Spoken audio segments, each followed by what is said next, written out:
जावीर खान जी। हम्म। राधे राधे महाराज जी। महाराज जी, मुझे पता है ये काम गलत है और इसे करने से मुझे पछतावा होगा, फिर भी मैं उसे कर देता हूँ, और जो सही है उसे करने में से मुझे खुशी मिलेगी वो नहीं कर पाता। ऐसा क्या करना होगा कि जो चाहो वही इसके करूँ? उत्तर तो कई बार दे चुके हैं, पर इसका हम फिर पुनः उत्तर दे देते हैं।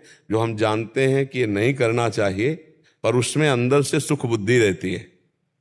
आप देख लो, बिना सुख बुद्धि के आपसे कोई क्रिया हो ही नहीं सकती।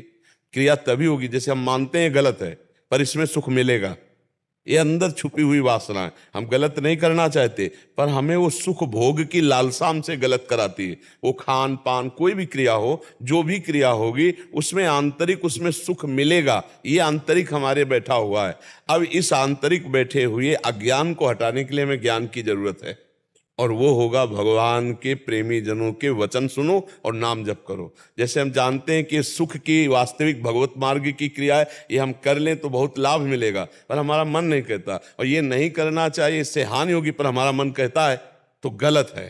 इस गलती, इस अविद्या को, इस अज्ञान को मिटाने के लिए भगवान नाम जप और सत्संग। तो तुम्हारे अंदर जब अध्यात्म बल आएगा, नाम बल, तो जहां ब्रेक मारोगे वहीं खड़े हो जाएगा मन। अभी मन है कि हमको जहां चाहता वहां ले जाता है, फिर हम जहां चाहेंगे कुछ अच्छा ही नहीं लगेगा बच्चा। जैसे रस्सी दूर पड़ी हो तो अंधेरे में हमें सांप का भ्रम हो जाए तो डर हो जाएगा ना, लेकिन टार्च मारो सीधे उस पे, और जब आपको दिखाई देगी रस्सी तो आप निर्भय हो जाओगे ना। ऐसे ही संसार के भोग सुखद दिखाई देते, पर है नहीं सुखद। आप सब भोग ही रहे संसार में जो है। कौन सा भोग ऐसा सुखद है कि वाह वाह हम तो निहाल हो गए, हम तो कृतकृत हो गए? कोई सुख नहीं है। जिसे तुम सुख समझते हो ये सुख नहीं, सुख की छाया है। समझ पड़ती नहीं है मेरे गिरधर की माया है। ऐसा लगता है इसमें सुख है, इसमें सुख है, इसमें सुख है, लेकिन सुख आज तक नहीं मिला। सुख मिलेगा सुख सिंधु भगवान में। तो जो हमारे अंदर अध्यात्म बल की कमी हो चुकी है, वही हमसे जबरदस्ती मन करवा लेता है गंदे काम, और जो करना चाहिए वो नहीं कर पाते। इसलिए नाम जप करो, सत्संग सुनो। सत्संग सुनने से क्या होगा कि आपको ऐसे खाना चाहिए, आपको ऐसे बैठना चाहिए, आपको ये नहीं करना चाहिए, आपको ये करना चाहिए, तो आपके जीवन में सत आचरण, सत विचार ये आ जाएंगे, और ये आगे तो आप जीत गए। सत्संग जरूर सुनना चाहिए। मैं तो वहां मुस्लिम हूँ। है? मैं तो मुस्लिम हूँ, तो मुझे फिर अपने आप ये बताओ कि भोजन पाना होता है ना, उसमें हिंदू मुस्लिम होता है क्या? आनंद की प्राप्ति के लिए हमें हिंदू मुस्लिम देखना है क्या? क्या गंदे आचरण करना मुसलमान के उसमें मजहब में है क्या? नहीं है ना भाई। देखो, हमको ये देखना है कि हमें आनंद कैसे प्राप्त होना है। अगर आप सत्संग सुनोगे तो अच्छे आचरण, पराई माताओं बहनों की तरफ गंदी दृष्टि करना, ये अच्छा आचरण है क्या? आप विचार करो। हमारा शास्त्र कहता है आत्मना प्रतिकूलानी परेशान न समाचरित। जो हमें अच्छा नहीं लगता हम दूसरे के साथ बर्ताव। तुम्हारी बहन को कोई छेड़े तो तुम्हें अच्छा नहीं लगे, तो तुम किसी की बहन को मत छेड़ो। अच्छा, तुम्हारे शरीर को कोई कष्ट दे, तुम्हें अच्छा नहीं लगेगा, तो तुम किसी शरीरधारी को कष्ट मत दो, और अच्छे आचरण कीजिए। अच्छे आचरण वाला सदैव आनंद को प्राप्त होता है। बच्चा, गंदे आचरण वाला कोई भी हो कभी सुखी नहीं रहता। अच्छा, ये कपड़ा तुम पहनो या कोई हिंदू पहने, ये कपड़े में कोई भेद है क्या? कपड़ा तो नहीं है ना। ऐसे ये शरीर बच्चा कपड़ा है आत्मा का। ये शरीर आत्मा का तो आत्मा ब्रह्म स्वरूप और शरीर पांच भौतिक, ये बीच की मेड़े हैं। अगर हम सुधार कर लें तो हम सब एक हैं, अनेक नहीं है। हम एक ही, एक ही परमात्मा के हम बच्चे हैं सब। कोई भेद नहीं है। भेद हमारी बुद्धियों में बैठ गया है, नहीं तो हम सब एक ही परमात्मा के, बिल्कुल कोई अंतर नहीं। जब सृष्टि नहीं थी तो केवल एक प्रभु थे ना, और जब सृष्टि नहीं रहेगी तो एक प्रभु ही रहेंगे। तो बीच में हम सब एक ही प्रभु के तो बच्चे हैं। क्यों सब मानते हैं बात? हम सब एक ही प्रभु के बच्चे। और ये जितना भी भेद है ये हमारी तुम्हारी बुद्धि में है बच्चा। नहीं, आप हम दोनों खड़े हो जाए, अब बताओ कहाँ माथे पे लिखा है कि तुम और हो और हम और है?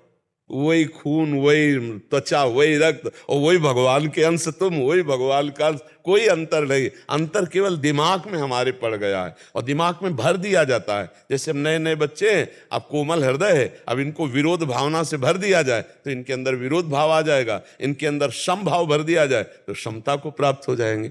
और हम तुम्हारा हृदय से स्वागत करते हैं कि आप यहाँ आकर के सत्संग सुनने की चेष्टा की। आप अच्छे बच्चे हो, किसी गलत आचरणों में न फंसकर अच्छे आचरण वाले बनो, अपने ही ईश्वर का नाम लो और अच्छे चरित्र वाले बनो।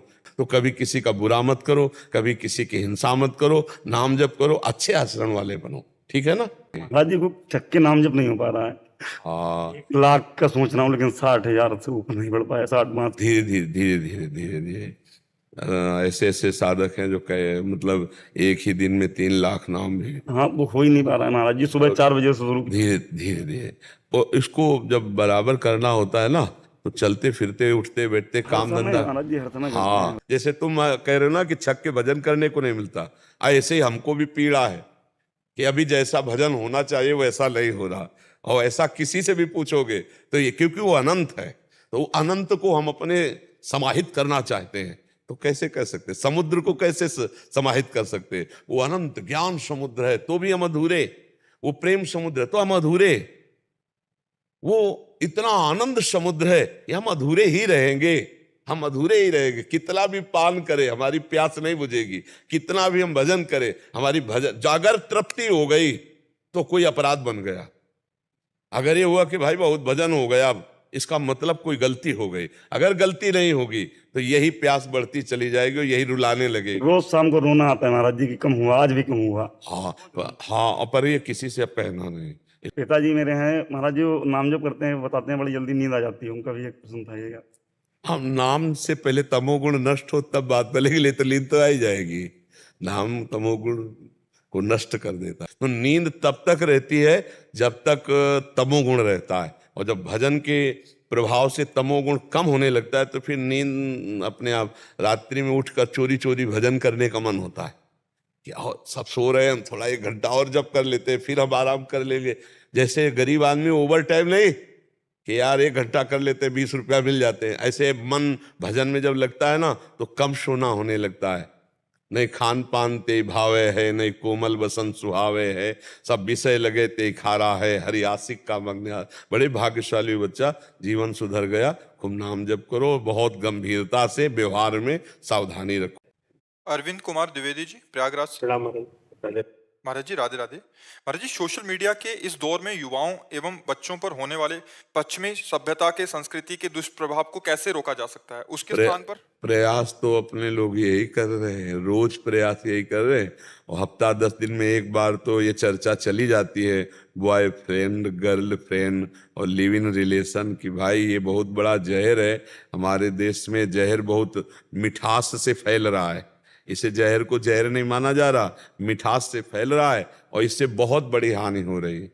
जैसे जो बच्चा 2-4 बच्चियों से मित्रता करके व्यभिचार किया है, वो कभी अपनी पत्नी से संतुष्ट नहीं रह सकता, वो व्यभिचारी जीवन भर रहेगा। और जो बच्ची ऐसे आचरण करती है वो कभी अपने पति से संतुष्ट नहीं हो, वो 2-4 मित्र करेगी। और जहां ऐसा परिवार होगा उस परिवार की हालत क्या होगी? सोचो कि उस परिवार की हालत क्या होगी जहां वो देख रहा मेरी पत्नी किसी और से, मेरा पति किसी और से। वो परिवार ही क्या होगा? वो बिखरा हुआ परिवार का स्वरूप हर समय जलन और अशांति पैदा करेगा। अब कितना गंदा है लिव इन रिलेशन शब्द, जो उसका भाव है कि महीने 2 महीने आप किसी भी स्त्री पुरुष के साथ रह लो और इसके बाद कह दो कि हमें पसंद नहीं आया। बाजार की तुमने चीज समझी है क्या? अब उसका तो जीवन खराब हो गया, अब वो कहां जाए? तो लेकिन वो भी ऐसे, यही तो होता है अर्थ ना लिव इन रिलेशन का, कि आपका जब तक मन हो तब तक आप बने रहो साथ, जब मन नहीं तो आप हट जाओ। कोई आपके ऊपर सरकारी कानून भी नहीं कि आप क्यों हट रहे हैं। क्या यार, व्यभिचार के कैसे मन की उत्साह देने वाली ये सब बातें। ऐसा नहीं, ऐसा नहीं। इसके अलावा महाराज जी छोटे बच्चे हैं, मोबाइल लिए रहते हैं, हमेशा उसको देखते रहते हैं और कोई काम नहीं करेंगे, बस मोबाइल ही लिए रहेंगे, उसी को देखते रहेंगे। अब उसमें सजेशंस उल्टे सीधे भी आते रहते हैं, वो देख के उनका, छोटे बच्चों का दिमाग। बिल्कुल बिल्कुल, हाँ, वो तो हम इस बात से व्यथित हैं। हमारे पास 12-12, 13-13 वर्ष के ब्रह्मचर्यहीन बच्चे आए जो शिकार हो चुके हैं हस्तमैथुन आदि का, गंदी बातों का। हमें लगा कि ये बच्चा तो खेलने की उम्र है, तो मोबाइल और दोस्तों ने छोटे, अब मान लो बच्चे, उनको तो खिलवाड़ लग रहा है, वो जीवनी शक्ति को नष्ट करते चले जा रहे हैं, अभी परिपक्व हुए नहीं, तो आंखों से दिखना कम हो रहा है, चक्कर आ रहा है, घुटने दर्द कर रहे हैं। और 15 वर्ष 14 वर्ष 13 वर्ष की अवस्था है जिसमें बिजली का जैसा करंट शरीर में रहता है, वो सब तो ये कलयुग का प्रभाव है। और सावधानी रखी जाए तो बचत हो सकती है, नहीं तो बहुत जोर से फैल रहा है। एक ही दिमाग में केवल रह गया, रुपया कमाओ और भोग भोगो। आप देखो ना कैसे इन किन प्रकार रुपया मिले और मनमानी भोग भोगने के मिले, यही जिंदगी ऐसा माना जा रहा है, लेकिन ये जिंदगी नहीं है। इसी के कारण विकृति भी है।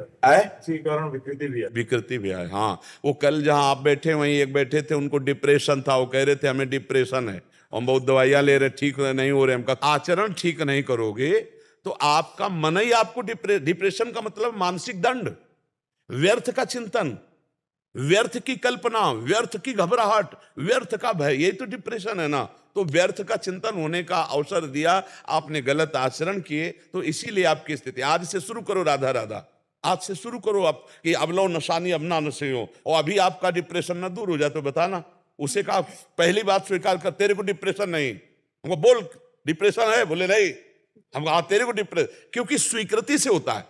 डिप्रेशन क्या होता है? एक मानसिक रोग है जो घबराहट पैदा करता रहता है, व्यर्थ की चिंतन करता रहता है, और वो इतना घबरा जाता है कि उसको लगता है कहीं मैं मर ना जाऊं, और वो मरने का प्रयास भी करने लगता है और घबराता भी है मरने। बड़ी विचित्र स्थिति डिप्रेशन वाले की होती है। और ये होता है आचरण विहीन हो जाना, ब्रह्मचर्यहीन हो जाना, पापाचरण बढ़ जाना। और ये एक के नहीं, बहुत मात्रा में अब बढ़ रहा है। हमने डिप्रेशन तो पहले कभी शब्द ही नहीं सुना था, अब बहुत बढ़ रहा है। जिसको देखो डिप्रेशन में, जरा सी हानि हुई डिप्रेशन में गया, जरा सा प्रतिकूलता हुई डिप्रेशन में गया। क्यों? पावर नहीं रह गया।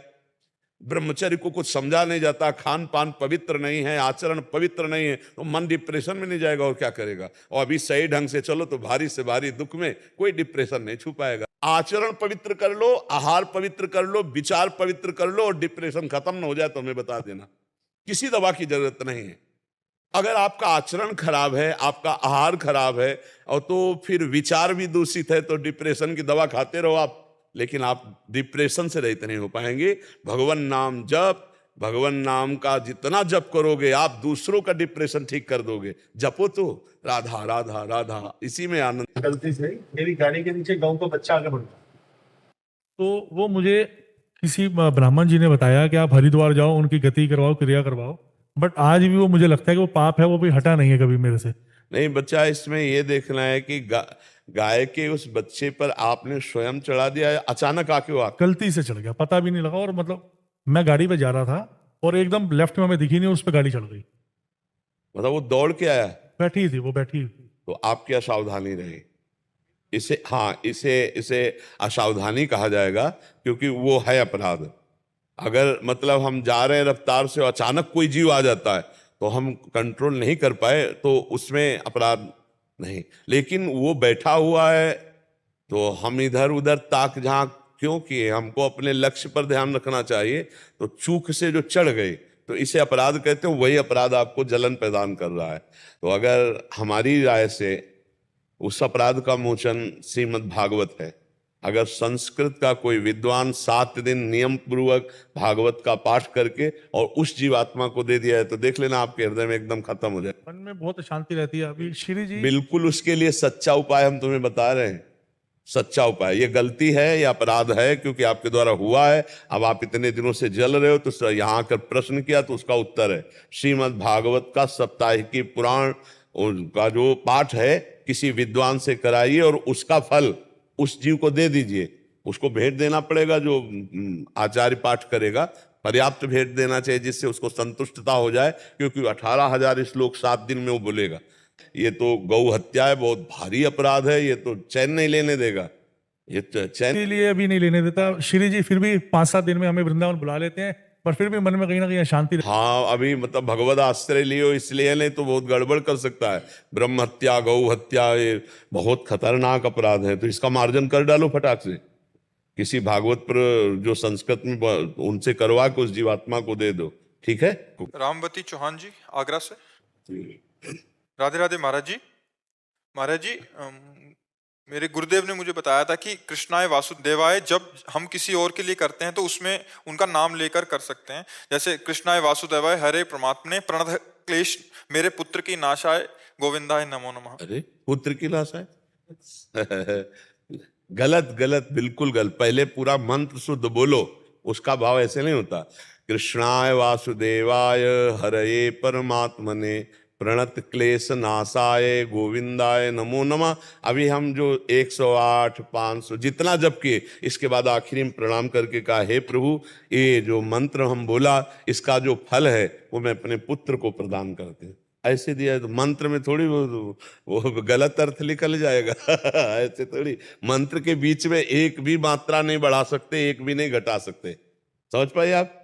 हाँ, जितना जपो इसके बाद अपने पुत्र को प्रदान करो, वो फल वहां पहुंच जाएगा। मंत्र में थोड़ी और कोई शब्द लगा ले की जरूरत है ना? ऐसा नहीं लगा ले की एक भी मात्रा, एक भी अक्षर एक्स्ट्रा मंत्र में थोड़ी लगा सकते।